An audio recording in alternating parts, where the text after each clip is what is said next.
And again, in the current moment, it's unclear how they're addressing working with the elderly population in the current moment. With that, we're coming up on our 10 minutes.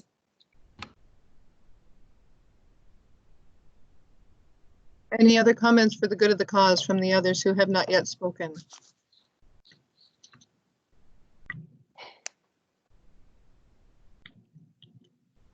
It builds an existing curriculum, but it doesn't really seem like they're creating or developing any new artwork or art. So that's just one critique, but I think the purpose of the program seems really beneficial for the community. All right. Shelley, did I hear a no on that for you? No additional comments? All right. Jen, I think that you're doing such a great job trying to keep us, and I'm right in there, on the 10-minute thing. Thank you for that. I appreciate it. I did want to say, Ginger Ann, I apologize. We've had a number of groups, 3 pull out. So you now have, you're on for the next 3. And that's just the way it worked out this time. But Jen, do you want to just do a 2-minute heads up when the primary presenter has been presenting for 2 minutes? Sure, I can do that. Okay. If I've been doing it wrong so far, thank you for letting me know. No, you have not been doing it wrong. All right. With this one, then we should vote on this one, correct? Yep. Score them, please, if you haven't already done so. And should I Who's the guess score, I is it? still have a question on scoring. So should we just score this based on the original proposal and not worry about any updates then? Well, as we said earlier, I mean, you're scoring it within the COVID-19 world. They were given an opportunity to update. They did update. I think they updated the wrong application, but they did update. And so it's on you to figure out how to put that into a numerical score at this point.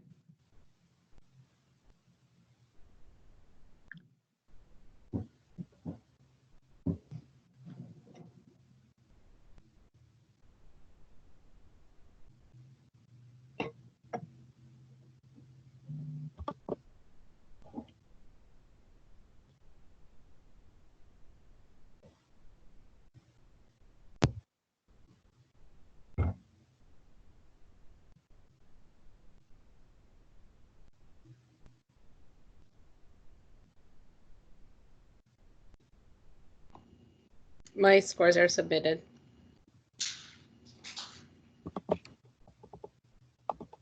Thank you. Yeah, I see them all now. Thank you. Okay, great. Mine is submitted as well. Fantastic. With that, Ginger Ann, you're up next on Moonlight Retreat, please. Okay, hold on 1 minute while I get there.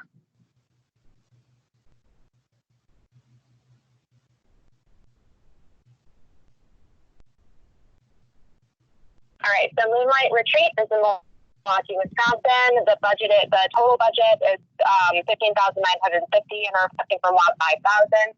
The proposed project, Darling Hall Revisited, is a collaborative project between Darling Hall founder Teresa Columbus and Milwaukee Women's Arts Library, founded by Ashley Yankee. The project aims to connect current practitioners with the local legacy of Darling Hall and advocate for intergenerational exchange between experimental performing artists who identify as women, non-binary, or trans. The crafted performance will seek to extrapolate from past Darling Hall performances such as the Tinkle Showcase and integrate and emerge an influential artists and artist communities within Milwaukee. And then I think it references also Wisconsin, so potentially expanding a little bit outside of Milwaukee. That part was a little unclear to me. The project's strength lies in its design to be made with community in reference to the whole community, both past and present, and it has several partnerships making the project feasible. Yankee has been conducting open public meetings to develop content, community, and structure for the MWAL, which is the Milwaukee Women's Art Library, and this specific proposed project. The application further highlights this research will continue to inform the project development, so they're continuing to have that research, and that it'll also be created. There will be a paper created that's a part of the final presentation of performance and the event that happens. Successful metrics will follow on how the project sees new and unique intergenerational collaborations in the future. For this particular performance, it's estimated that 10 artists will be a part of the participating and crafting the performance, and it's estimated that about 650 participants will view the performance with their established collaborators. Concerns, but one thing I noted is that on my end, there was no mission statement or organizational history, which would have been valued and strengthened the application for me of where, what is the full narrative of how this is formed. They did talk about this started with conversations between Yankee and Columbus, but how is this also informing the organization and propelling and going to inform future work? So I would have liked to see a little bit more of that, which would have been shown in the mission statement and organizational history portion of the application. All right. Those are my initial comments, but I'd love to open it up for other people's thoughts as well. Yep, we're too perfect. All right, Jenna. All right. So my observations, I think that the collaborative spirit is definitely captured, throughout the application. And I think the people on board, reflect the competency required to move the project along. As far as the kind of the organization within a program within another organization, it looks like the Charles Alice Museum is matching the amount that is being sought through their budget contribution in cash. And my question was, the final performance that is planned would take place at the Moonlight Retreat, which is now canceled until 2021. So I'm not sure how that affects,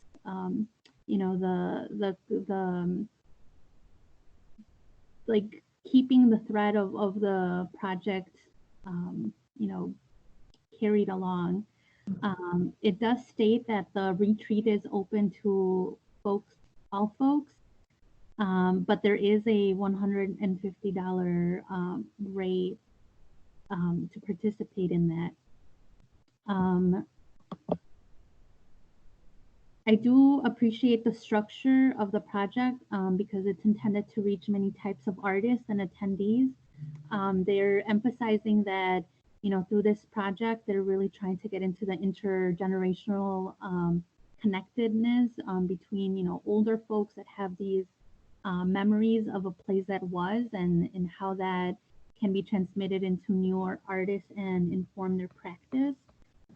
And I'm just pulling up like the updates that they gave to us. And it looks like a lot of the elements are going to be postponed until 2021. And it just says that, wait, that's a retreat and there, yeah, everything's being moved to 2021. So, Jella, just to shed a little bit of light on this and something that Ginger Ann brought up, this was another instance of originally Charles Alice was going to be the applicant, but they come into CNP, so they had to rope in a partner in the project to be the official applicant. To Ginger Ann's question, and as I understand it, especially with the revision, the performance is going to be in April of 2021 at Charles Alice, and then the performance will also be at Moonlight Retreat in its 2021 event, iteration, whatever. So it was, I believe it was going to be a two-parter. Did I misunderstand that? You guys are the professionals here. No, I think you're right. I think it's the two parts, Okay. but they just don't indicate a timeline. Yeah, it's timelines are so challenging. right now. I hear you. Yep. Okay, Ginger Ann, did you have something to say that I just talked over? No. Oh, okay. All righty. Who else? I appreciate the fact that they're giving, consideration to how they can make this happen moving forward, even with, certain social distancing guidelines and things like that. Considering offering more performances, yet smaller performances and things like that, which, is certainly a lot more work on their part, but they're willing to do that to get the experience out there. So I think that's commendable that they're willing to do that. Thank you. I really admire the project itself. A near history is kind of compelling, and we don't necessarily do enough of it, and it's enough time passed that it is intergenerational, and conveying just like community stories and trying to revive them in a very, very interesting way. It'd be really cool to see how this plays out. And thank you for the clarification, Karen, because I did have that note as well. The mission and history would have given a lot of context, but it does seem like the Alice Museum is definitely going to take a leading role in this, so I have confidence it would happen. I will say they should have filled out the organizational history and the mission. That's a requirement. I missed it, that they didn't. So just you're not wrong in noting that it's missing, and so thanks. Could you repeat that? It's been cutting out.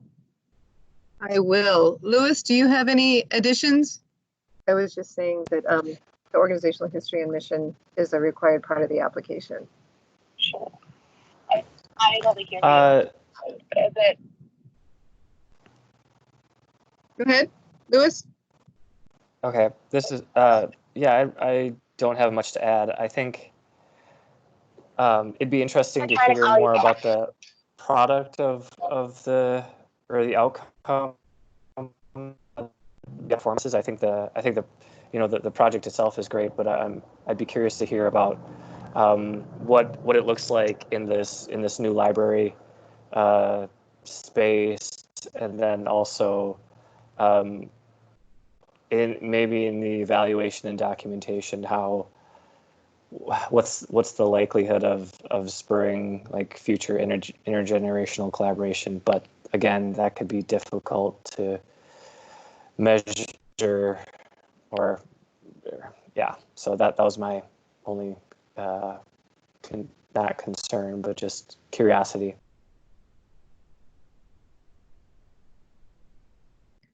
All right. Anything else for the good of the cause before we score this one? Okay.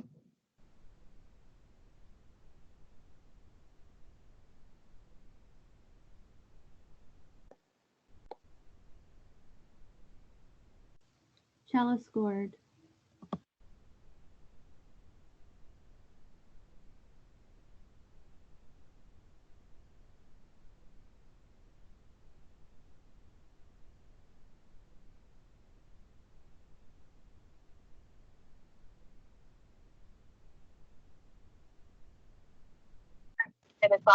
Lewis's scores in. Carolyn They're scored. all here. Thank you. Great. Okay. Thanks, everybody. Fantastic. With that, we'll move on to RUACH out of Milwaukee. Ginger RUACH. Ann. How do you say it? RUACH. RUACH. Yes. Yep. All right, Ginger Ann, take it away. Okay, I'm getting there right now. So it's RUACH, like RUACH. I'm saying it right. Okay, so we're out of Milwaukee, Wisconsin. The total budget is $27,250. The law request is for $6,000. And this proposal introduces new programming by diverse partner stakeholders of the Sherman Park neighborhood. The programming includes value-based art instruction, outreach, and artist visits to a variety of community and school locations that they're working with to establish partnerships to reflect diverse community and commitments to community-based art services. From the narrative, this programming is an extension of existing programs, so it's built on the existing program framework supported by other funders, and a phase one that already went through and is supported by law. Proposed programming will be based on templates from the existing project, RUACH project, which is universal values to art to schools, and then the RUACH journey through Jewish music. Which is a concert and outreach visit focusing on discussions of music and culture. One of the, I don't know if it's more of a comment, a little bit of a concern, but the application highlights that a facilitator will help convene partner representatives to dialogue about differences and work towards consensus for arts programming. And so my question was, had they run into a roadblock? I would have liked a little bit more clarity around that and what the intentions were and the outcomes and how that would feed into their plan for this proposal. I was just wondering if they were referring to the project steering committee because it was unclear if that new part of the programming was due to a diverging vision among the collaborators related to existing programming. Given that the application has such a rich and diverse group of partners, I think that the application would have been strengthened by more examples, artistic examples that reflect the partners and the partners' previous work, because there was reference about the festival and how they wanted to increase the types of art and how it was reflected and show the diversity of the Sherman Park neighborhood community. Great, and I would open it up to other comments. Thank you. I think that's you. Yes. So to add to that, I think what I appreciate about this application is the fact that they're bringing outside artists just to kind of help expand the exposure of folks in various types of art. However, they're still keeping the local artist element that I think is going to continue to strengthen the sense of community that they're trying to strengthen. The project seems to be supported by various foundations already. And ultimately, the project is a good opportunity for participants to draw parallels with other cultures via music and the arts. I know that they reference specifically the work that they do in the Black community in Sherman Park.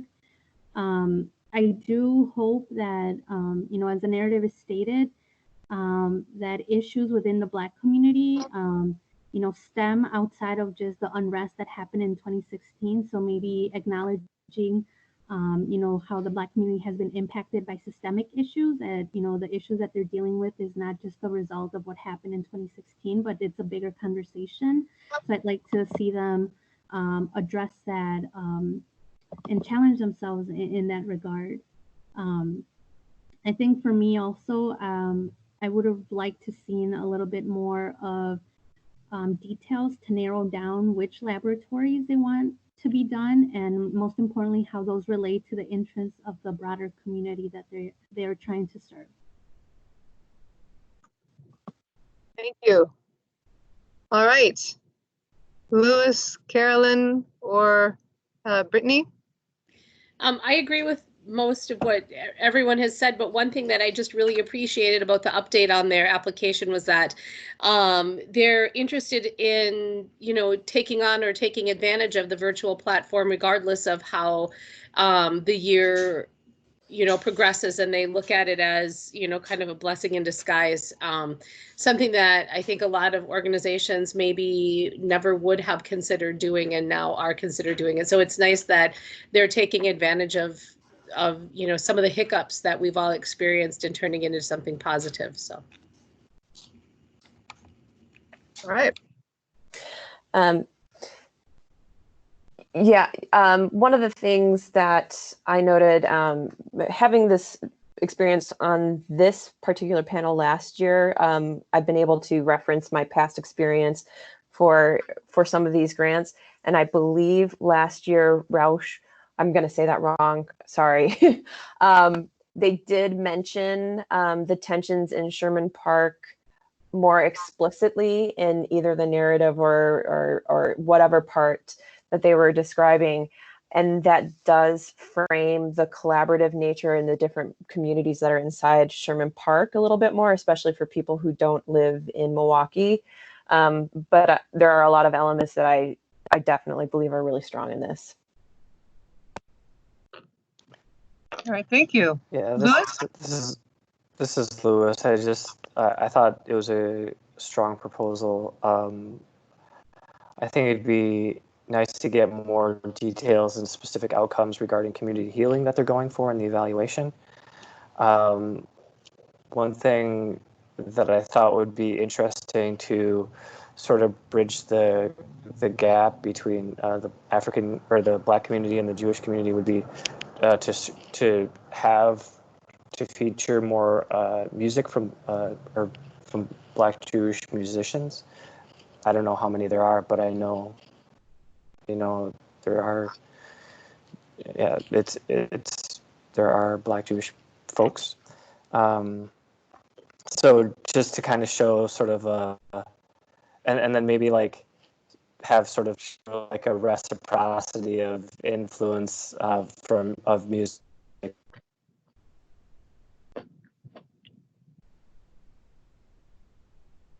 Louis, I'm afraid you're freezing out again. That's okay. I'm done. Okay. Thank you for dealing with the frustration, you guys. I know it's there. But we're getting the nuggets, which is really important and appreciated. All right. Any further comments before you score?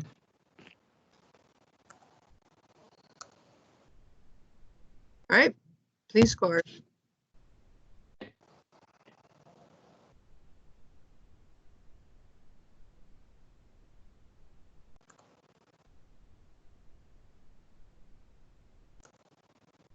Thank you, Ginger Ann. You can pull up UW-Madison Trout Lake while we're waiting. And I get a break? No, I'm so sorry. It was interesting the way the applicants had withdrawn 3 of them. They stacked it up so that you now have 3 in a row as a primary presenter. I'm sorry for that. No. We are discussing that they did not withdraw. So you can pull that up. Oh, okay.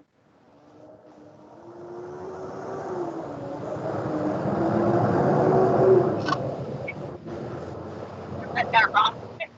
Okay.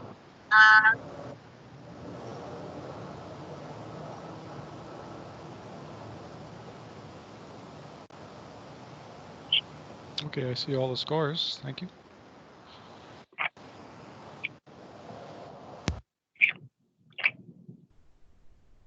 Alrighty then. We're gonna have Ginger Ann start us off. We're gonna have Jen start us off just as soon as Ginger Ann pulls up her application. No worries, no worries. You're doing great.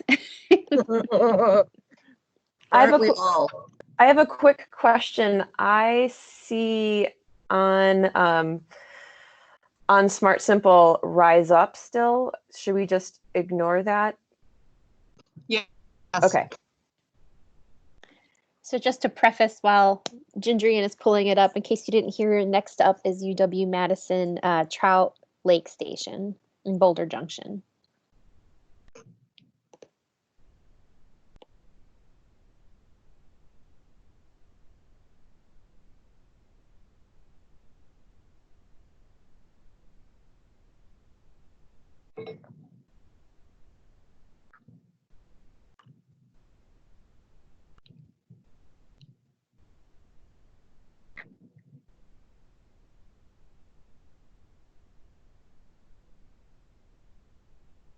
Ginger Ann, I just want to make sure we still have you. I hear you. Okay, are we ready? Yes. I misread this, so I hadn't re-processed this. I'm gonna go from my memory without my written notes here. But for UW-Madison Trout Lake Station, They're asking for 6,000, and this was regarding already. It's building off of the template of an existing program that's been around for, gosh, I think since 2006. So it's seen over 20 artists. And what it is, it's limnology. So what Lake Trout does is it pairs artists and scientists to develop traveling art science exhibits.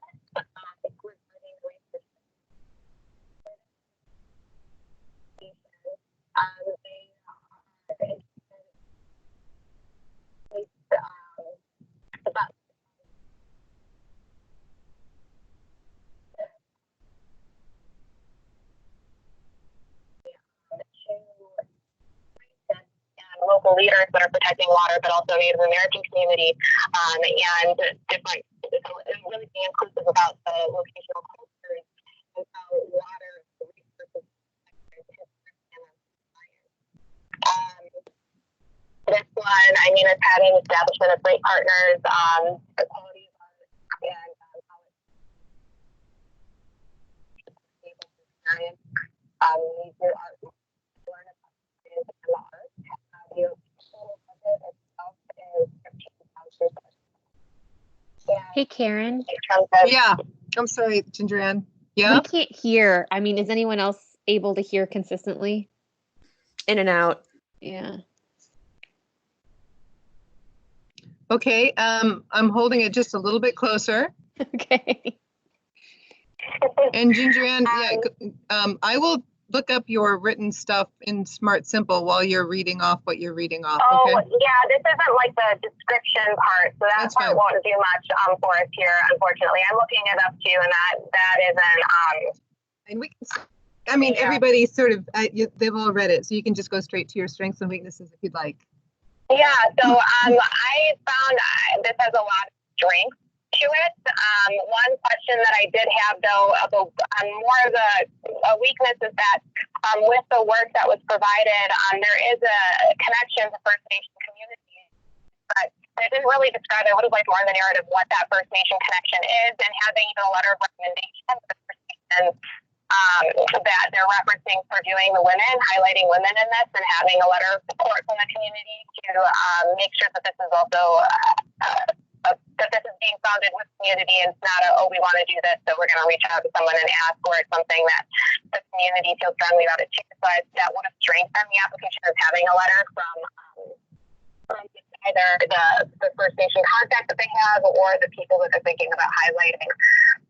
So that was something that I saw in there that would have made it stronger. And then in terms of COVID-19, they're still planning on doing the proposal, and it just potentially being postponed or how they're,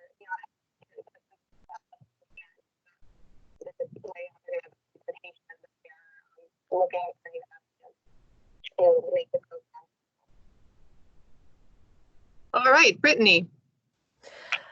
So having some familiarity with the Trout Lake Station area, since it's up in the region that I serve, I can assure that this is a very strong proposal. The Trout Lake Station Artist Residency Program has been running, as Ginger Ann has said, for many years.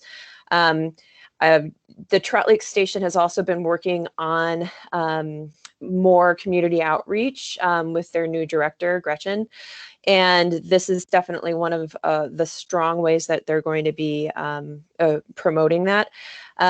Mary Burns, who's the feature artist inside of this, is one of our legendary artists in the area. Her last project toured all over the place, and it was honoring First Nations elder women. And so she does have the connections to First Nations to really be able to do those conversations. Because the scientific community has already switched over to virtual meetings for a lot of what they do. Trout Lake Station is related to University of Madison, so those two luminosity centers are in communication all the time, so they do a lot of back and forth communication virtually already.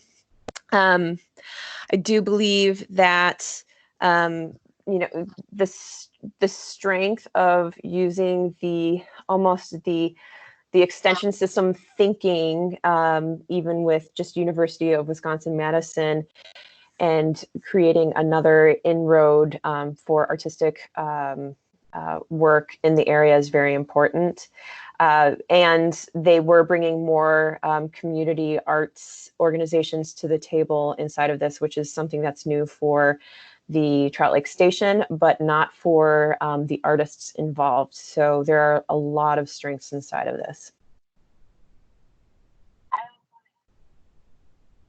There's also the level of me that is someone who loves science at Fusion. It really makes me excited. It's the great work that they've done for quite a while.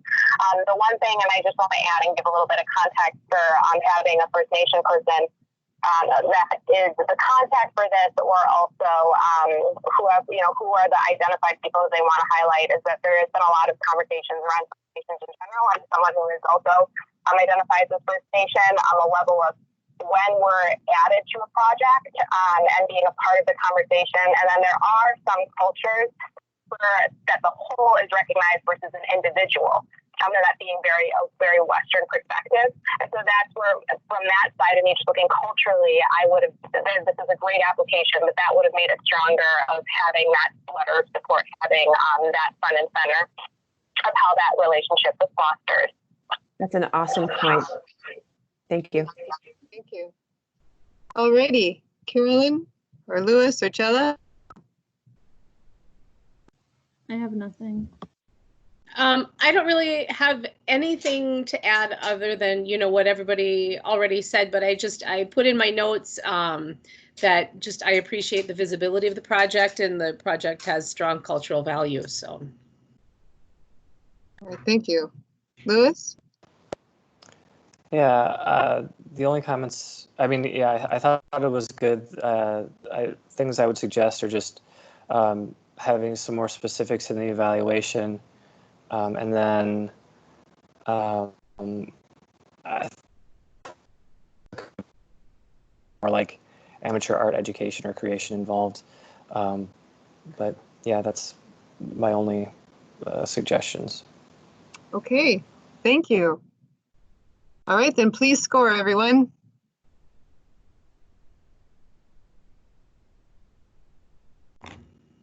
Carolyn's scores have been submitted. Chella submitted.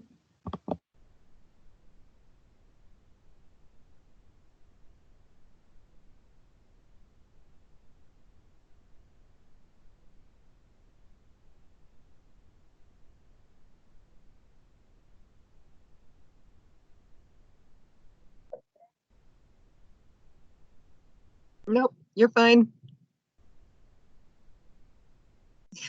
You're welcome. Second time to forget to check the box, so now it's submitted.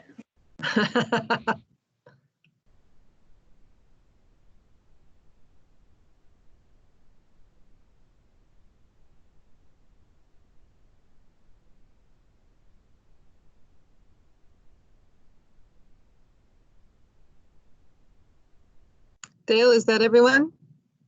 Lewis is yet to submit. I just submitted. Oh, there it is. All in. Awesome. Thank you. Okay, great. Okay. Alrighty. Okay. So the next project is Parts of the Whole, Body is Home. It is a storytelling project that is. Carolyn, Carolyn, I'm actually going to ask Jen for the record to do her panel chair thing. You are so eager. I'm delighted. I know, I loved it. So just for the record, the next one up is UW-Milwaukee Peck School of the Arts out of Milwaukee. Carolyn's primary, Lewis is secondary. Thank you so much, Carolyn. Sure, no problem. So it is a physical storytelling project to build community and empower women living in prisons, shelters, or in transition. And so basically, it consists of workshops that are made available to women, as I had mentioned already, and incorporates dance, theater, somatics, and creative writing.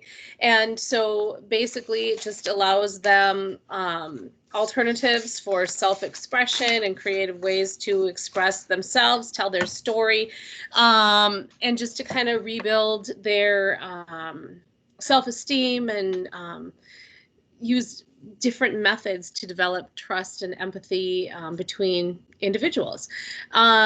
So a couple of so basically the activities will be held, or are, you know, it says that they'll be held in partner facilities. But one of the questions that I had, and I guess I should go back and say I did, you know, look at their updated plan, and they still plan on going through. Some, of course, will be virtual, but what they can do in person, they will do in person.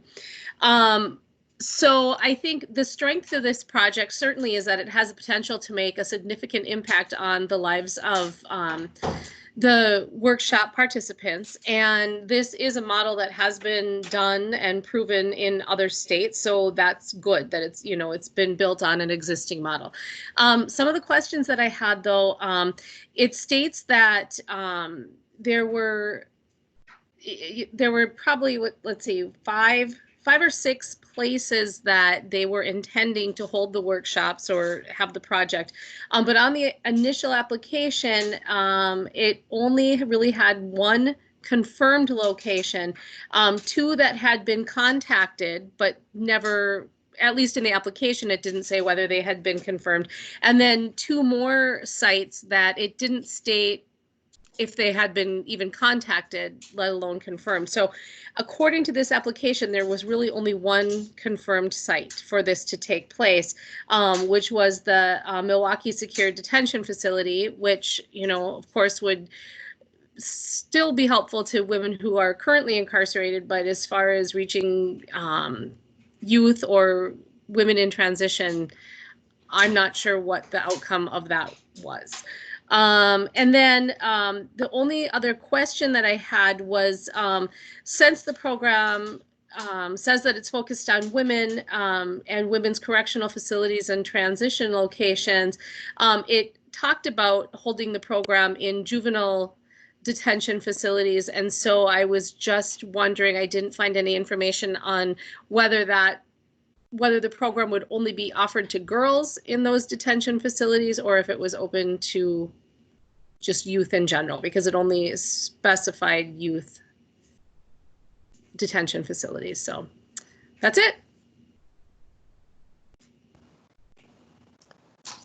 Yeah, this is Lewis. I think I would just, you know, kind of second the part about it'd be nice if they had some commitments from the facilities beforehand. And same thing with, they had a university grant listed in their budget, but that wasn't assured because it was, like, I think due in the fall.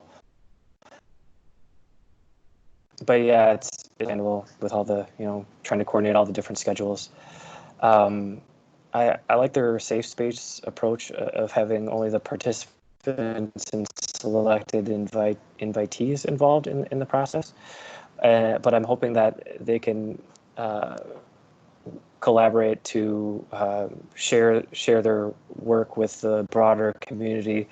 They did mention putting together a book, and I think some kind of videography would be good, especially, you know, with the physical distancing. But yeah, that's it's a positive application.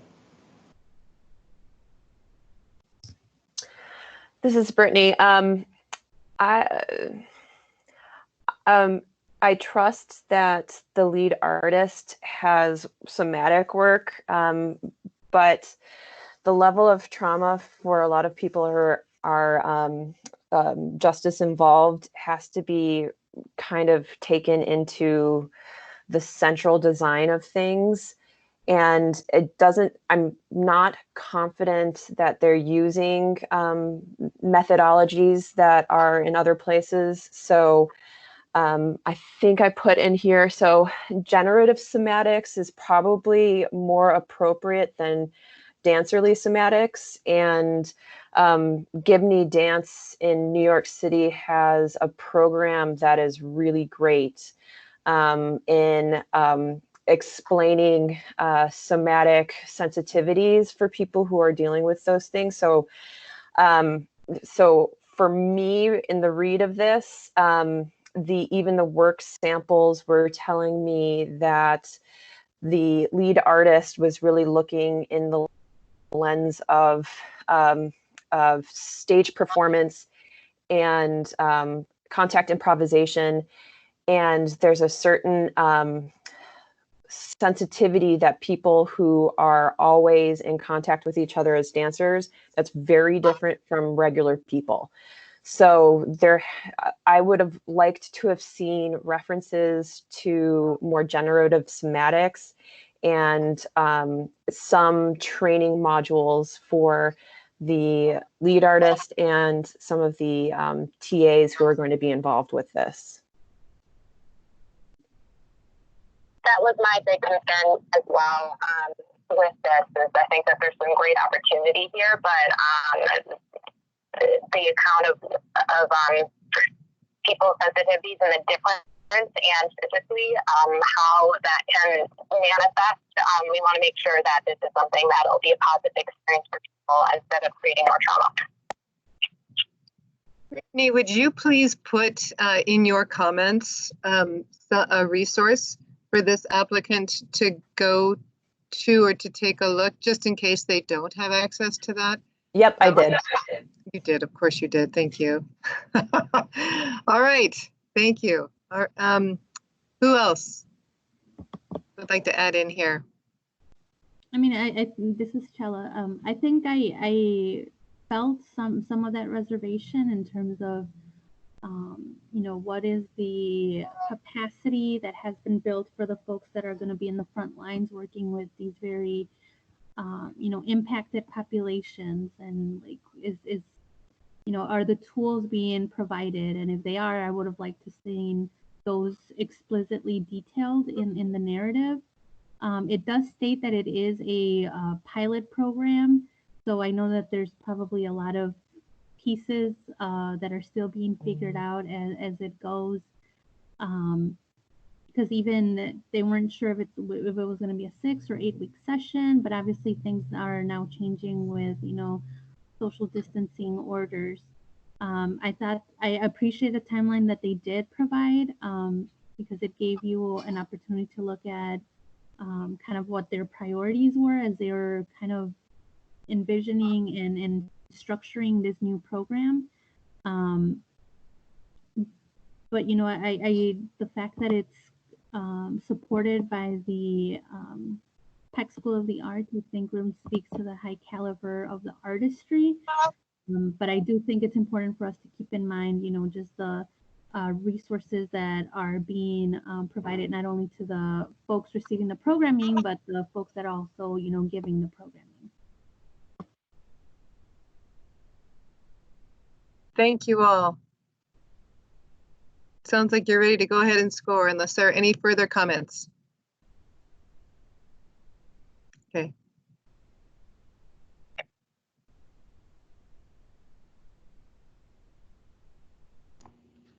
Carolyn submitted. Lewis submitted.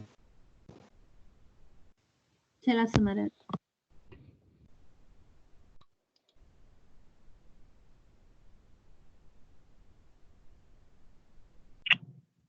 I've also submitted. Great, thank you.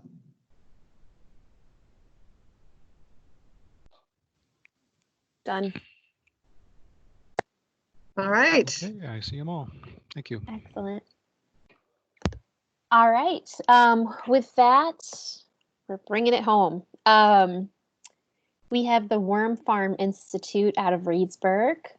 Lewis is primary and Brittany is secondary presenters.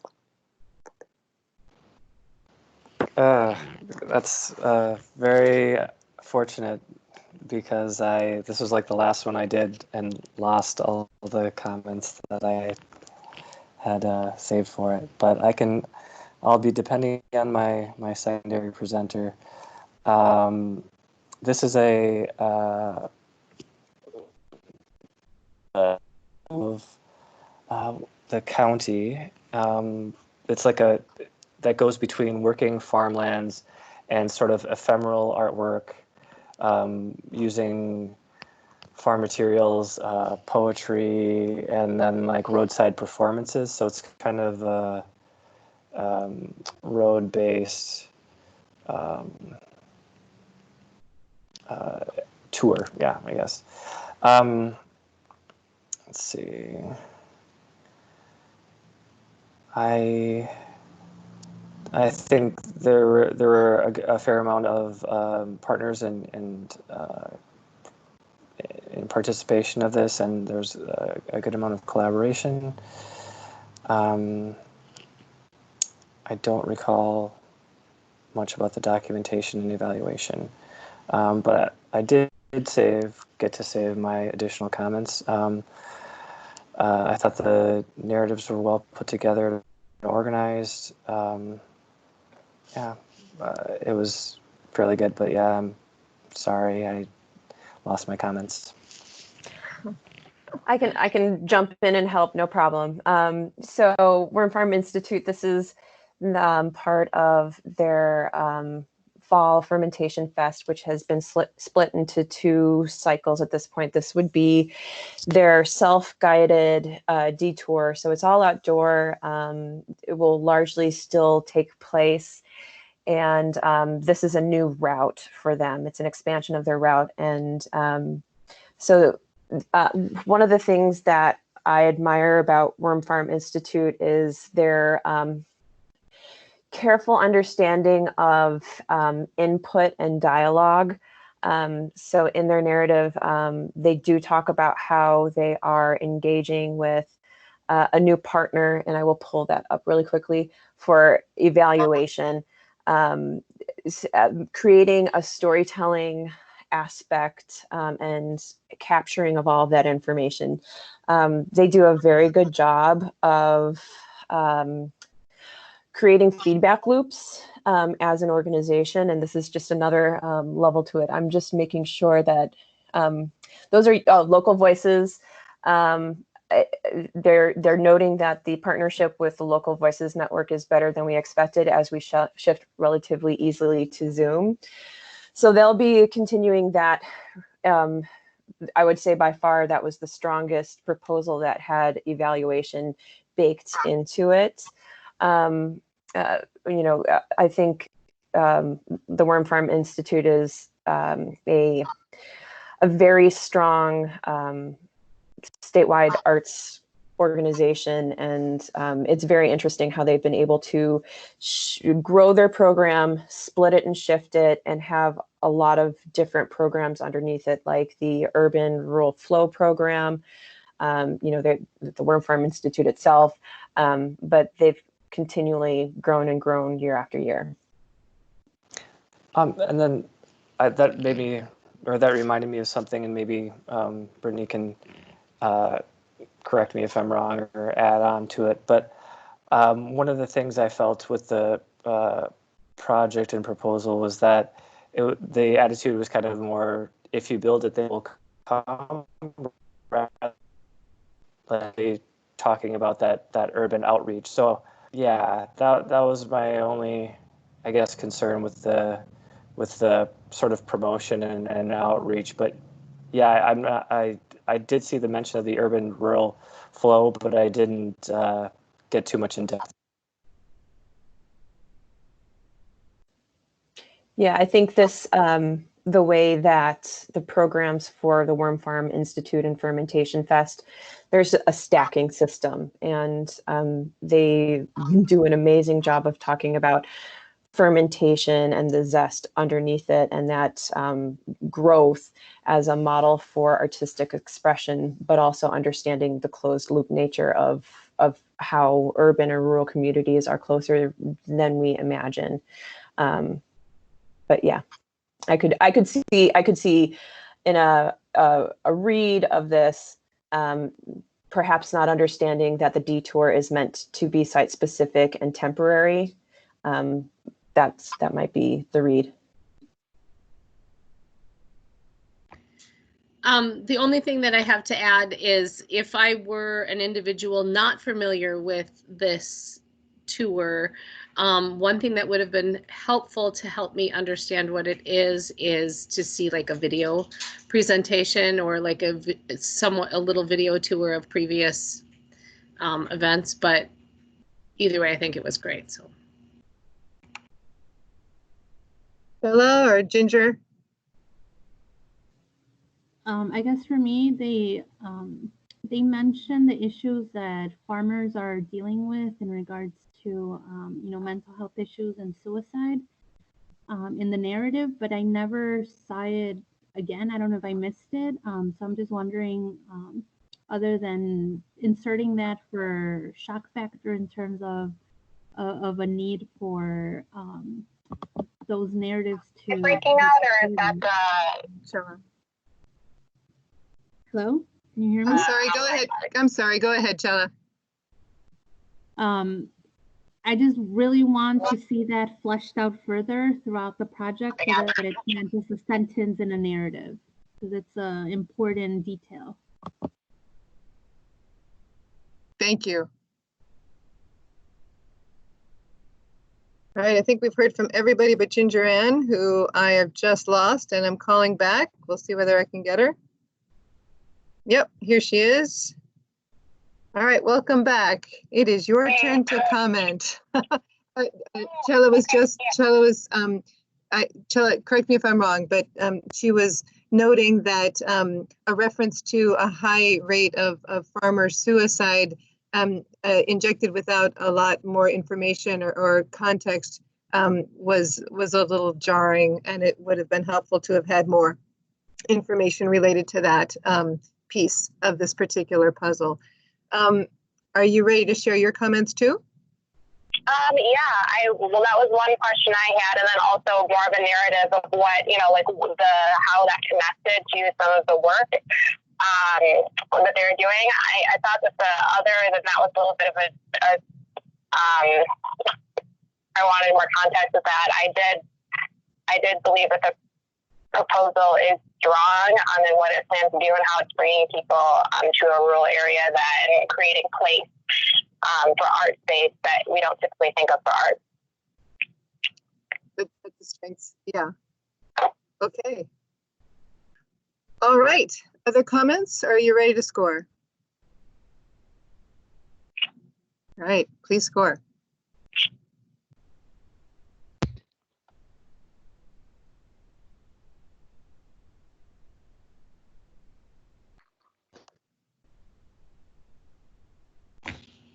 Carolyn submitted. I remembered to click the box. Brittany did it. Chella submitted. Great.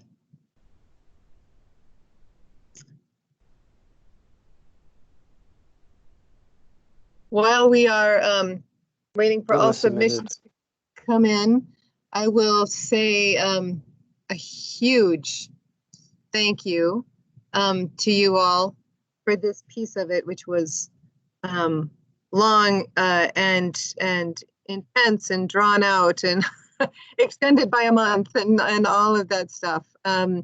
Let's take do you guys want a 10-minute or a 20-minute break just to kind of catch up, take your breath, shake it off, and come back? Or do you just want to, a quick, I guess I'm asking whether we want 10 or 20 minutes before we come back and take a deep breath and come together. Stella's saying 10. 10 minutes is good. Yeah, 10. 10's okay. Okay. Works. Then I have 12:50, so at 1 o'clock, let's connect in.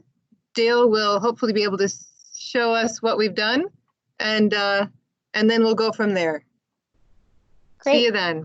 Thanks. Yeah. Karen? You want to call me? Yeah, I will. Okay. I'll call you. I'll try calling you on my landline and see if that helps a little bit, okay? Okay. Okay, bye. Karen, before you do that, Yeah. the scores right now are incomplete because, of course, we have zeros from Ginger Ann when she couldn't connect, and then when she did, we have scores. So if she could provide scores through Smart Simple for the ones that Which ones are those, Dale? they are Boys and Girls Club, Shawamigan Bay, Community Foundation, Dance Circus. Hey, Ginger Ann, Dale is just reminding me, we don't have scores from you for those first few. Can you go back and put a score in, or we need your scores before we can convene again? And I know you want to kind of check out what others have said, but I'm really not sure how to have you access those conversations because we're still recording. I can just put in my initials. I mean, some of the initial ones I have. Let's do that, and then we'll. I can edit it later. Like, I would like to look. I don't want to, have a different time scores. How much time will you need? I can do that in I'm just finishing this. I won't put any of the additional comments I have, and I guess I'll just add more comments after I listen. So I'll just keep the comments that I have and do the scoring part if that's what you need. Thank you. That would be awesome. Okay, thank you. Bye. All right, Dale. So she says in about 5 minutes. Okay, I'll keep watching for him. Okay, thank you.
Okay, I'm going to see if I can get the rest of the panel to hear you through this phone. Okay. But keep working on those comments and we will, I think what we'll do maybe while you're doing that piece is we'll progress to the evaluation piece of this. And just talk a little bit about how this process is and then go from there, okay? All right, and you just give a shout when you've got the scores in, okay? Hi, everyone. For those of you who've come back already, I just realized my video's off. Okay.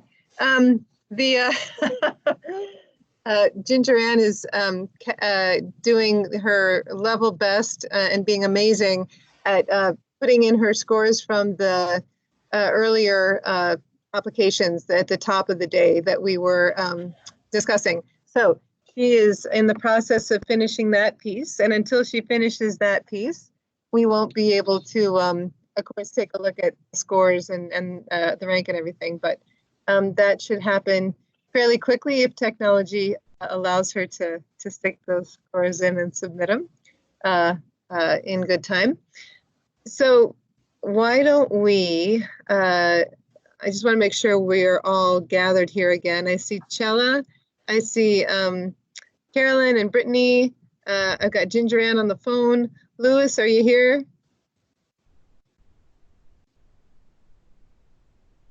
Yep, I'm here. Awesome, great, thank you.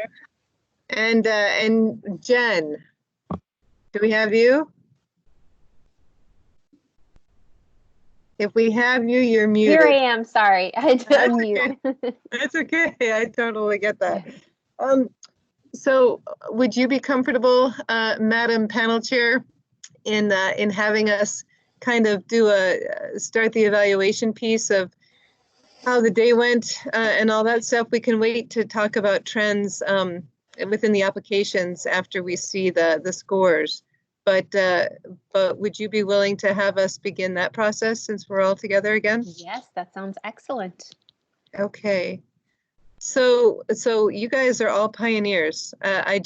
George had to get off the call to join another one, but before he left, he commended everyone for literally being a pioneer for us in this space. I mean, there are organizations that do this regularly. We do not, and we are prescribed from using Zoom at the state level at this point.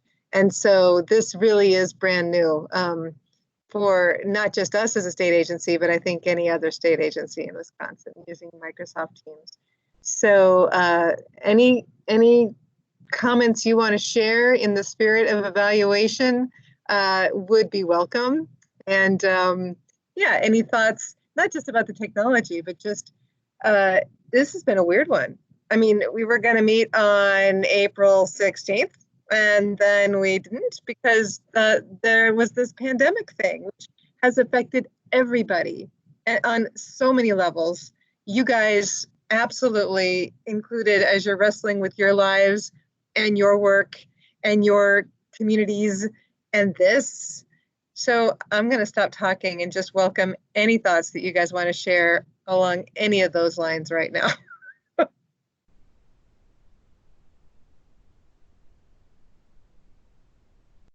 Well, I'll say for me in my position, it's really weird that I am not traveling. I oversee 8 counties and I have not left my county in I don't know how many weeks because I refuse to start counting. And so it's been really interesting to watch the shift. A lot of businesses and arts organizations up here have adapted. Those who have no broadband are really able to make the case about how that is a utility, but it's been a real one.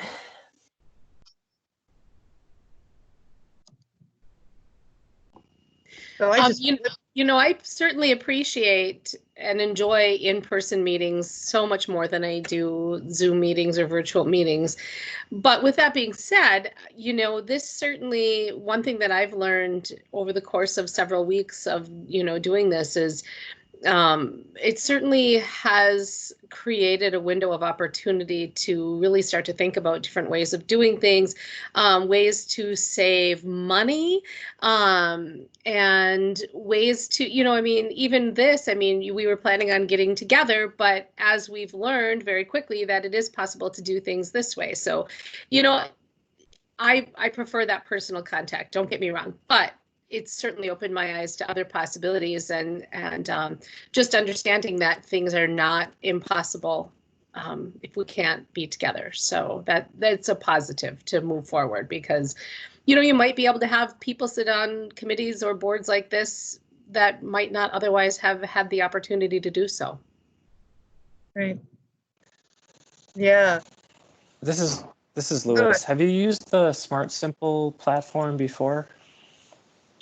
In this way, yeah, in this way, this is our second full year going into that.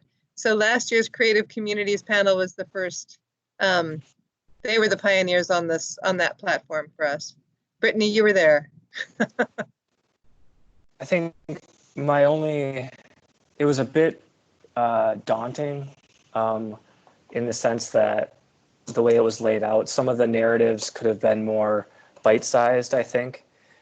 Individual questions rather than like a series of questions and then a long narrative to say a series of questions.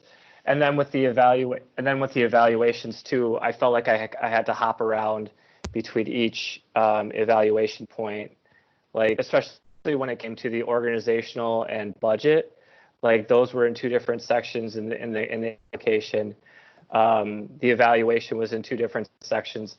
So I think from simplicity standpoint, having direct connection between the evaluation and the application, it really helps me, and especially getting started is really important, because early on when I was trying to do the reviews, I was just getting really overwhelmed by the sort of work involved. I'm like, am I going to have to read this whole thing, go through the evaluation, and then try to remember what I just read? Or can I just go, okay, I'm evaluating this. Okay, I'm going to look at this specific section. I'm evaluating this. I'm going to look at this specific section. So I think just the way I process information, like having that very direct connection helps, and also having them in very like bite-sized pieces. That's really helpful. So can you tell me, because we could certainly break down, a box for each of those sort of sub questions. At least I say that glibly. I think we can, and Dale and I can talk about that after the fact. But you said evaluation was in two different places. Do you mean the place where they address how they evaluate within the narrative, but then in the support materials there's an evaluation tool? Or what do you mean it was in two different places? Well, I guess, I'm sorry, not the evaluation, but the like evaluation and community engagement. Like there was one section that had like community engagement, and then a different section that had it. Like sort of, I feel like the community engagement and evaluation could go together. And then also the sort of organizational explanation and then the budget were in two different, or like, I mean, the budget was easy to find because it was a different color basically, but just like having to like go back and forth and try to find your place where you left off. I mean, it was, once you got the hang of it, it was not too bad, but just like initially, like I was worried that I was missing something. So within the budget tab, the fact that there's an organizational budget and then a project budget, is that? More so that it's color coded, that it's like easy to find because there's green stripes coming up. So yeah, that's where the budget is. But I mean, like it's I don't have Smart Simple pulled up right now, but like that was kind of either one of the second. Yeah, it was like the second criteria, but it was like towards the end of the application. So it wasn't. So that's kind of what I'm saying is like if the process in our evaluation aligned with the going down the list of the narrative, going down the list of the application. Just so I don't feel like I'm missing something. Yeah. I guess. Yeah. No, that's great. Once upon a time, it did align. So it's really helpful to hear from you that we have moved from that. We will see what we can do to get that further in alignment. Thanks. Great. Did others notice that and find that a little challenging too? Or are there other thoughts that you have that you'd like to share? And Ginger Ann, I want to make sure we still have you. Okay, thank you. Awesome. Yeah. I always find it helpful in these grants, that simple line, and I don't know where it would live, of if you don't get the full amount that you requested, what are your plans going forth, to get a good sense of the scale back of some of the projects. For some of them, it feels like there'll just be some tweaking. For others, just by the scope of the percentage that they're asking for, it really makes a difference. So it's always really helpful to see their thinking on the project expansion and contraction. I think that's always a helpful question to have. Great. Thank you. And would you find acceptable the answer, we would just fundraise and make sure that we get the rest of the money from somewhere else, because we have to have this amount of money to make this project work? Sure. I mean, they're going to come up with their own strategy. They might trim back the amount of workshops that they have. Yep. There's a lot of things that can be done. Yep. Or if they're having 3 sites, then they'll just have 2 sites, that type of stuff. Yep. Gotcha. Thank you. That might be easy to add. And if it's not easy to add, it still sounds like it would be worthwhile considering adding. So thanks.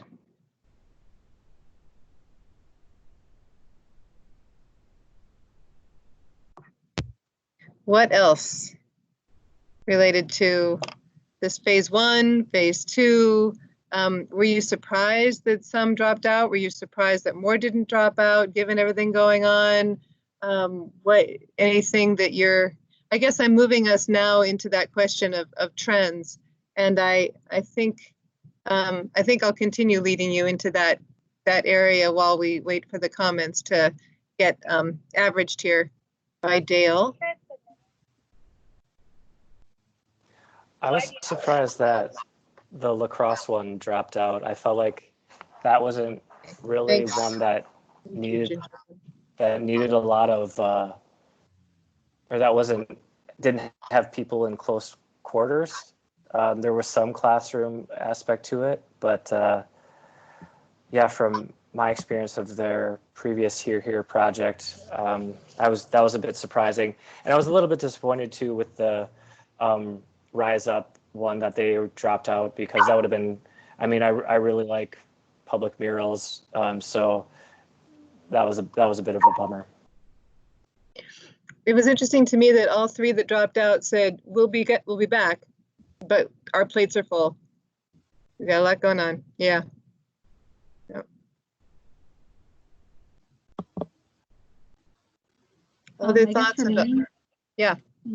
It's just we had 3 applicants that dropped off, but for the most part, even reading, the updates from other organizations, there was definitely that sense of like resilience of trying to figure things out and just really rolling with the punches. And I think for those of us that work, in the trenches in, different arts organizations, just knowing that, there's folks across the state that are dealing, with the same type of issues and the same type of uncertainties is very much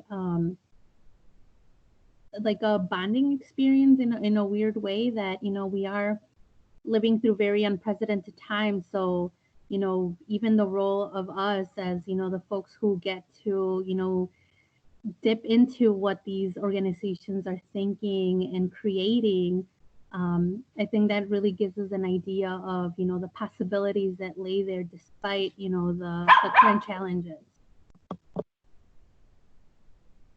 Thank you. Great.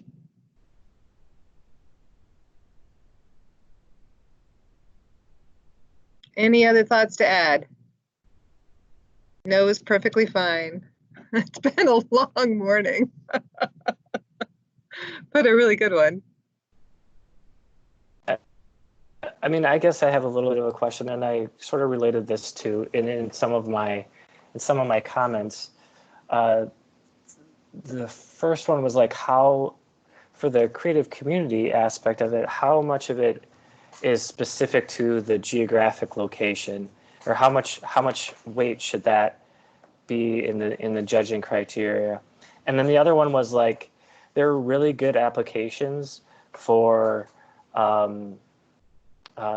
programs that were like more therapeutic or educational, but it didn't seem like they were like I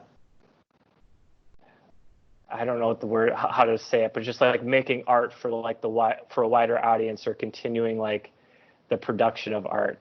It was more for like part of a practice, like so that's just some distinctions that I mean I'm curious about. And yeah, like, don't get me wrong, I think they're good projects, but it's just like how should we weigh that? Or do you mean the art with a therapy focus as opposed to a community engagement focus, as opposed to a deepening knowledge of an art form focus, that kind of thing? Well, right, like or I mean like for example, like with the incarcerated population, or the just the artwork seemed like more of a thing for them, like individually, rather than like for the community. So I was just curious, like how that weighs in on the project. So one of the things that we talked about early on, and it's certainly something that we have thought a lot about here, is that from the art sports perspective, projects that have an impact on a relatively small group of people, but they are deep, the impact is deep, and you know, sometimes intense, and it has the capacity to ripple into the wider community, maybe not that week or that month or even that year, but the fact that there is something that will come of that for the greater community over time. If that potential is there, we weigh those as we value those just as much as something that is more of an exposure activity that affects hundreds and hundreds of people. So, you know, it's really difficult to put side by side, and we ask you guys to do this, to put side by side something that has a deep impact on, you know, a group of 10, let's say, and a performance that will serve 2,000 people or 2,000 kids or whatever. So it's asking you not to compare project to project, but to compare project to criteria. And the criteria are, you know, does this further the development and creation of art at the local level? Does this have an impact on the community as the applicant defines the community? So we have communities of interest. You know, we have communities of geography. We have communities of geography within communities of geography. And so it's up to the applicant to tell you who their community is that this project is intended to serve, who they're missioned to serve, and who they are aiming to engage with this project, both in the planning and the implementation of it, and then have you go from there. So an applicant that says we're going to engage Rusk County, and they have a project that involves 10 people, is going to cause some tension, as opposed to, another kind of answer or a project with a different kind of focus. So that's the Arts Board's perspective on that. I would welcome the panelists' thoughts on that as well.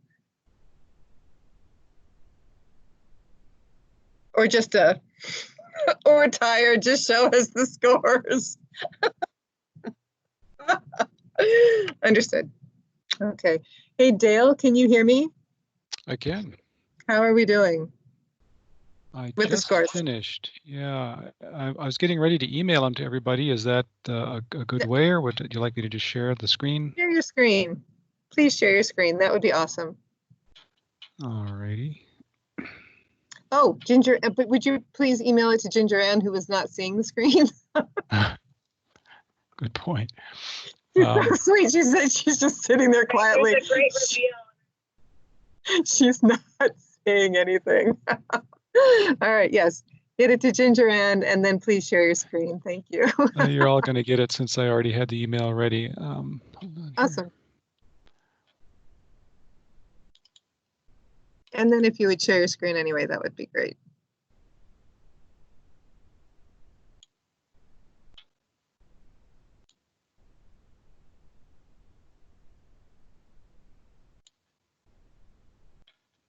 All righty. Are we seeing it?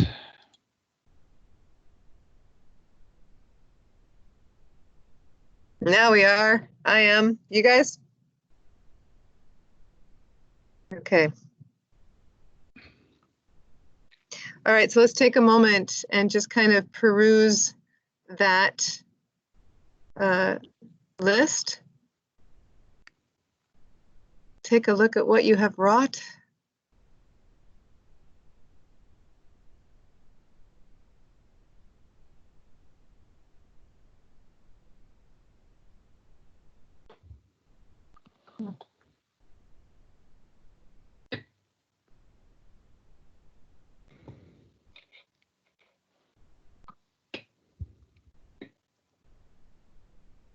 And I'm going to guide your eyes now to the far right, where you see the average points. And you're running from a 19.2 out of 20 to a 14.6.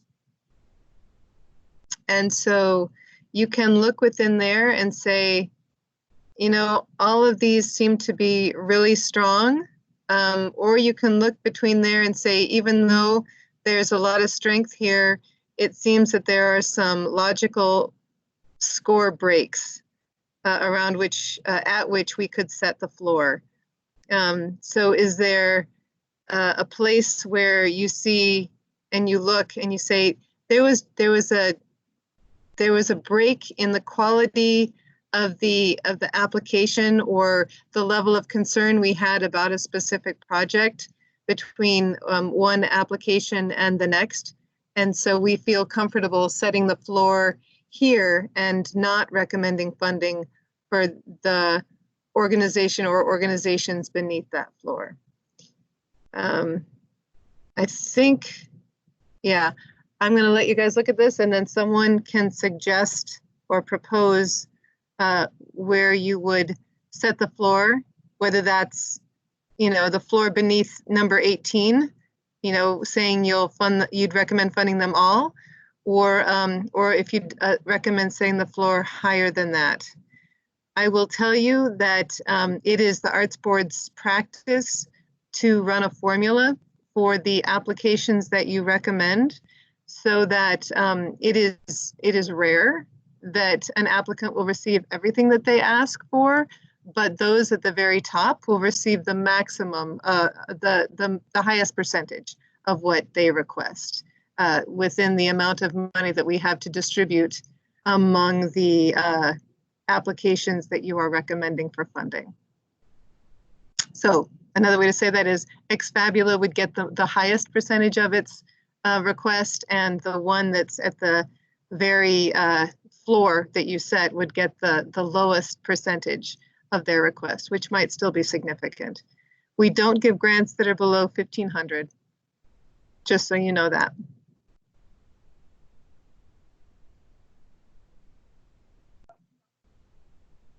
Oh no. This is your day. This is your day for technology, Ginger Ann. I'm so sorry. Can't even believe it. Well, let's wait for Ginger Ann to catch up. Will you give a shout out when you get that email?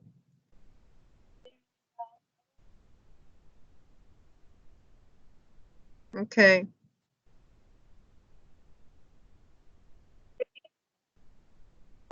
What's the total budget for the? Yes. We're not telling you, Louis. Sorry. Okay.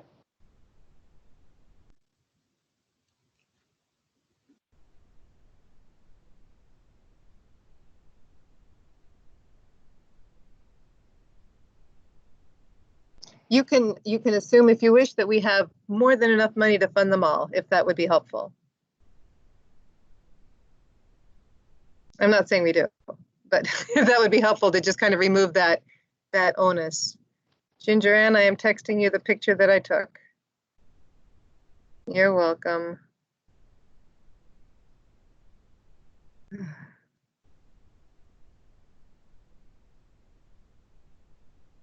And when I say we're texting, what I mean is I'm trying to get my phone to text you. All right, there it is. The text has been sent.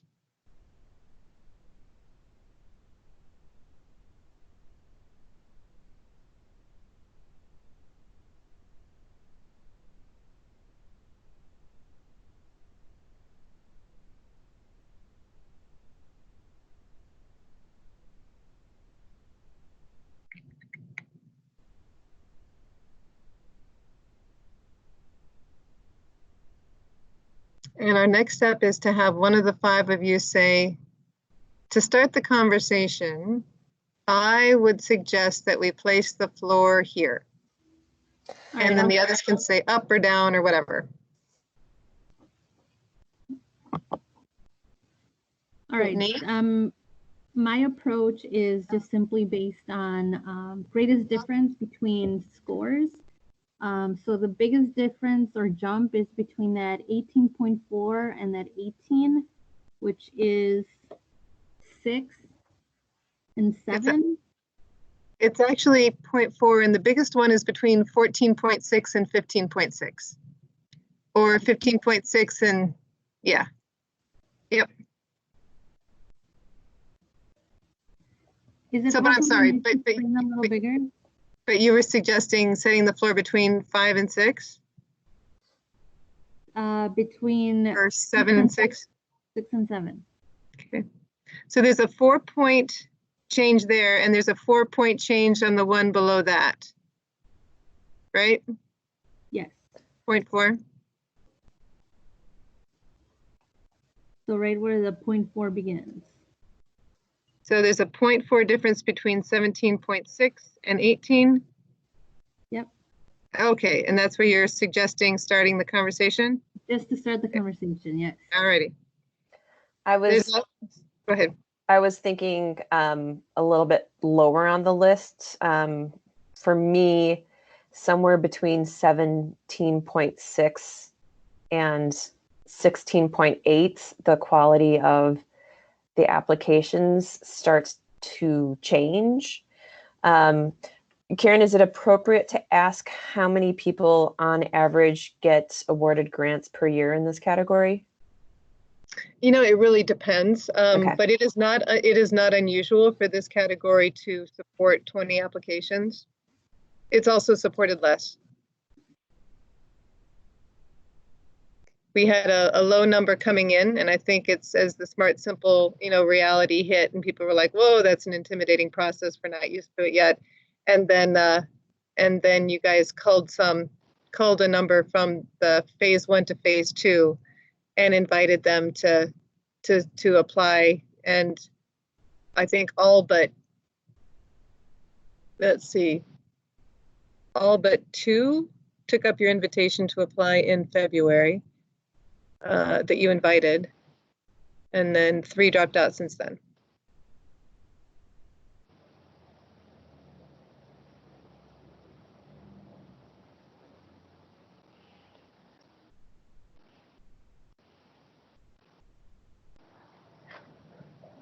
So maybe to narrow it down from Brittany's suggestion, I would say just do the top 10. But I mean, that's the distinction between 10 and 11 is only 0.2. But yeah, we would need to have a significant break to be able to justify. So there's a 0.4 break between 12 and 11. There's a 0.4 break between 13 and 12. But then, 14 is exactly the same as 13. So it would actually be, oh, sorry. So that wouldn't make any difference. Yeah. So there are a number of 0.4 breaks there. If we were looking at between 11 and 12, it just seems to me that makes sense if we're really looking for a breaking point, because, that would be like anything that's below 17 rather than looking at the 0.4 point, you know what I mean? I think that something like that would be justifiable. Or even if you wanted to move it up a little bit, anything below, if you were looking between 9 and 10, that would also be, anything below 17.5, if you wanted to get that technical about it. I don't know. So our policy is to go with gaps, point gaps. So whatever, okay.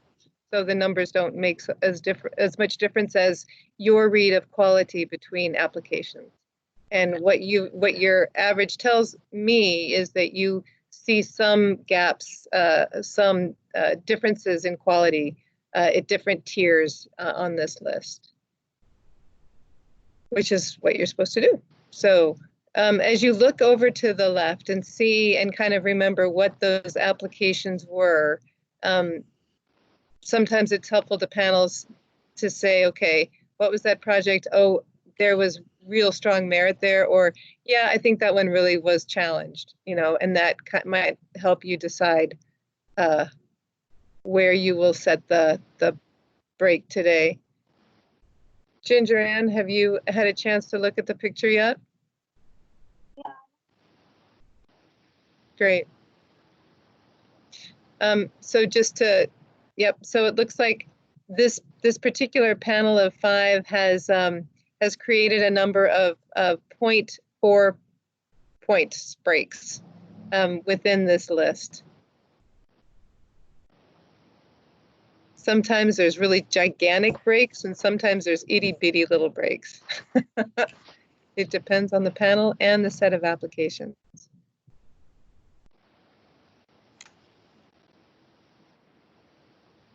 So I'm sorry, I just realized I've talked a lot and I'm not sure where we are in terms of the floor setting. Well, the Chequamegon Bay Arts Council was the series of presentations that were based on the 4 seasons, correct? Yes. Yep. Okay.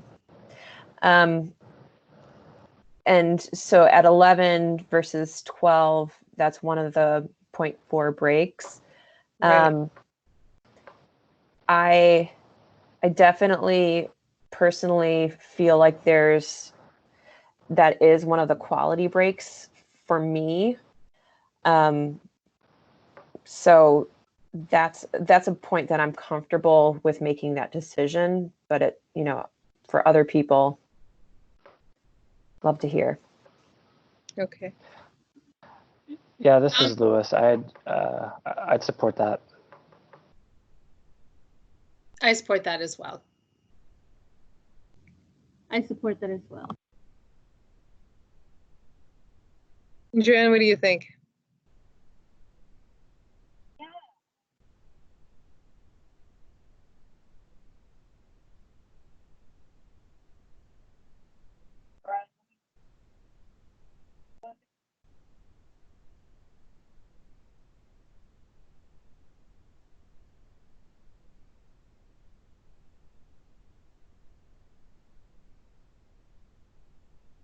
There was not that discussion.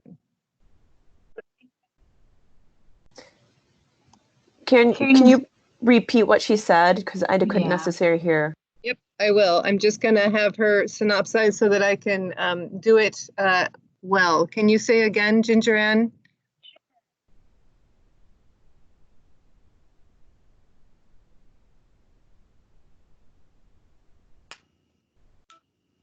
So I'm going to pause for a moment. So, so the first piece is, were there some at the bottom that you felt just strongly should not be funded, given what you saw in this phase 2?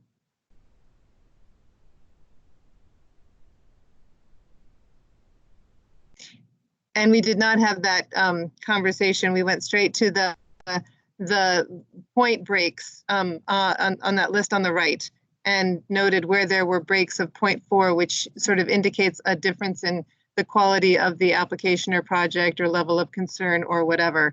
So that's the tack that the panelists were taking before you chimed in.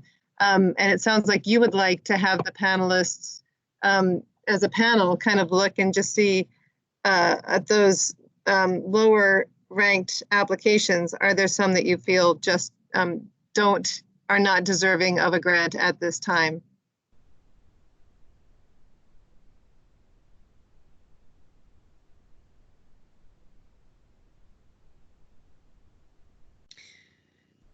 Well, for me, this is not one of the lower ones, but the Monroe Street Art Center, the one where they were doing the cross-generational music programs. I think the initial proposal was one of my personal favorites, but if they didn't really seem to have a plan in place for if they would be able to follow through with what they originally applied for the grant for.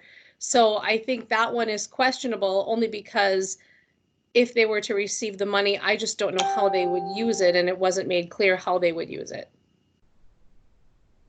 So we gave people an opportunity to update us if they knew yet. We also acknowledge that this is really early in the process and a lot of people don't know. And so we did not say, you are required to give us your plans on how you're going to do this, and have it clear in order for the panel to be able to review this. Sure. So there's some murkiness there just Right. because of this time where we're all kind of living in and trying to figure out how to do our best. Right. Oh, and I totally agree. I guess I'm just kind of starting the conversation, you know, if that was what you were questioning, if there's anyone that should, you know, I don't really know how to approach it, because obviously I think a lot of this would have been a lot more just cut and dry if we weren't faced with the current situation that we're in. So yeah, exactly. I was just saying, I wonder if some of the lower scores were given because they did not have a plan, but we didn't ask them to have a plan. We asked them whether they had a plan. We didn't say you've got to have it figured out. And if they didn't have it figured out, did they get a lower point for that? This is me kind of processing this. right. This is how.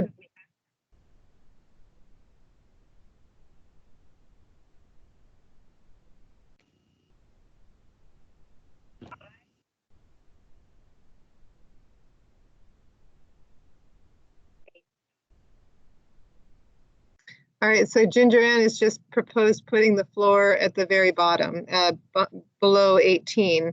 And the other 4 of you were saying that you were comfortable with that floor being between Dance Circus and Seebach, 12 and 11. So, I'll let you kind of talk a little bit more about that. I know it's hard. Are you able to hear Ginger Ann at all, you guys? I mean, I can hear her really well. Brittany really can't. Yeah, I was having a hard time hearing her. Lewis really can't either. No, I can't. Karen, when you talk about putting a floor, does that mean that anything below that floor is something that definitely would not be considered? Is that what that Yes. means? Or Yep. Oh, it That's what does. that- Okay. Yep.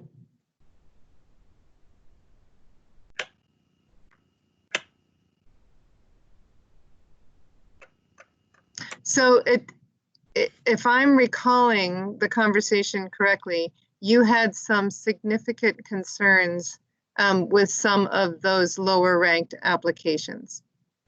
So COVID-19 or not, you had some concerns about those. So we've got a floor between 12 and 11. We have a floor at 18. Let's talk a little bit more about whether we can have consensus, which we love to have but don't require having, or Yeah. This is Lewis. I'm still happy with the floor being at 11, but I would say I would if the floor were set, or if we did talk about a lower floor, I don't think Community Foundation of Dunn County or Friends of Freeland Foundation would make my cut. I don't recall what enrichment through culture was, but I would was take the those play? two off if we were talking about. That was En- what? Enrichment through culture was the play. They were going to be creating a play. Oh, okay. Yeah, then I would go. I would include that as well. But yeah, but that's just like if we're talking about moving it up from 18. But like I said, I'm still happy with 11 if that's where everybody wants to go. So what I'm hearing you say is the floor between 11 and 12 would be fine, but there's also a 0.4 break between 15 and 16, and you could put the floor there and be okay. Okay.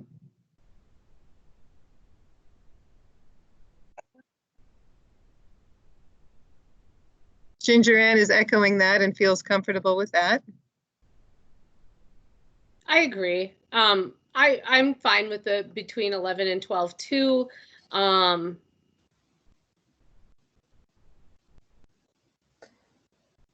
know, and I guess Cedar Art Center. I guess I have to look back and remember what that is. Well, that one's going to go with Milwaukee Classical Guitar Society because they're exactly the same score. Oh. So whatever that was, you rated it as high as the Milwaukee Classical Guitar Society. So the cut would really be after 12 then? Well, it could be. There's a 0.4 break there too. Yep. You could, so right now we've got the floor between 12 and 13 and between 15 and 16.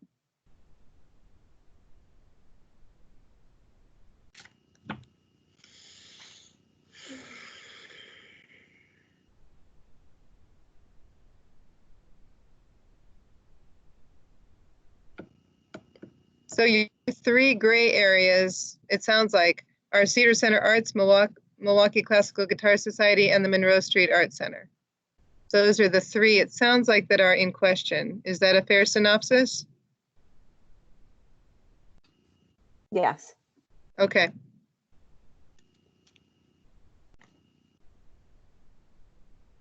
This is the hardest part of the day. Karen, what was the Cedar Center Arts? Just to clarify, what was the description? Oh, I love that. So Cedar Center Arts was the one that we kind of went back and forth on a little bit, but we postponed it until Ginger Ann could join us. Ginger Ann.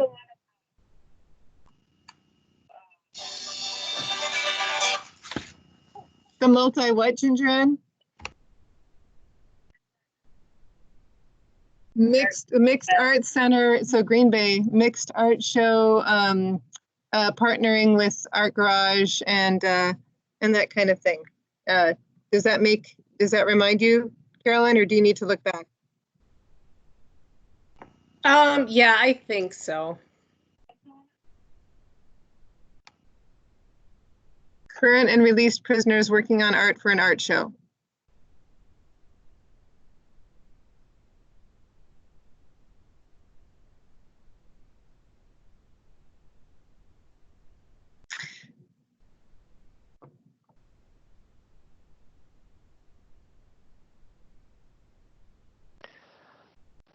I'd say I'm okay with cutting it off between 12 and 13 in the hopes that the stuff above 12 would be more fully funded.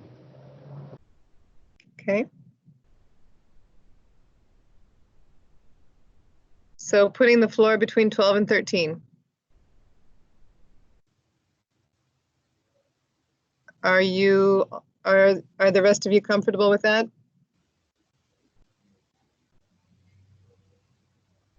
Or if not comfortable, okay with that? Ginger Ann says she's okay with that. I'm Carolyn- okay with that. Carolyn is nodding. Brittany says she's okay with that. Chella? Yeah, I'm okay with that. Okay. Then you've done it. We have set the floor at 12. And I will definitely get back with the others and share your concerns and your really good ideas and some resources for them to think about to come to us again next year, but also to maybe do some stronger work and planning in this crazy and uncertain time. So thank you all for that and for those comments. All right. What else? It's been a really long day, and I would be happy just to say, yay, you guys, thank you so much. We've gone like an hour longer than I thought we might, but you stuck through it, and it was awesome. And you managed to still give really good critique, even amidst all the technological challenges. So thank you for that. If you don't have anything else to say, and Jen, I'll let you wrap up with any of your comments too. I'll just follow up with a panelist evaluation form later this week when you've had a chance to take a deep breath and look for more feedback from you there. But yeah, I think this was great. This was my first time chairing. Obviously, thank God for Karen. But I wanted to say it was just fascinating to meet all of you. You all have such a breadth of knowledge and wealth of experience and passion. And just listening to you speak was so informative, and getting to know just about your areas of expertise, and obviously the hours you put in prior to this call and panel review is evident. And I can't thank you enough, because I know how it is to go through millions of proposals and still have the attention at the 23rd one that you did at the first one. And so I just wanted to say thank you, and I look forward to meeting you all in person, hopefully someday soon, if this ever ends. And this was just a fascinating experience, and I can't wait to see a lot of these projects come to fruition. So thank you for letting me be part of this. yay. Now All right. go have a drink. Yeah, you know, Yes, Louis. that's a good point. It would be, or I'll put this in the follow up, but it'd be interesting to hear how, or get kind of an update next year about how the projects did. Yeah. That's a great idea. All right. Thank you all so much, Ginger Ann. Thank you. We're sorry we didn't get a chance to see your face. Thanks to everyone. All right. Bye. Take care. Bye. Bye. Bye. We did the evaluation like that. I'm not going to change my numbers. We'll just let it be the way it is. Okay, that sounds good. I think that makes the most sense.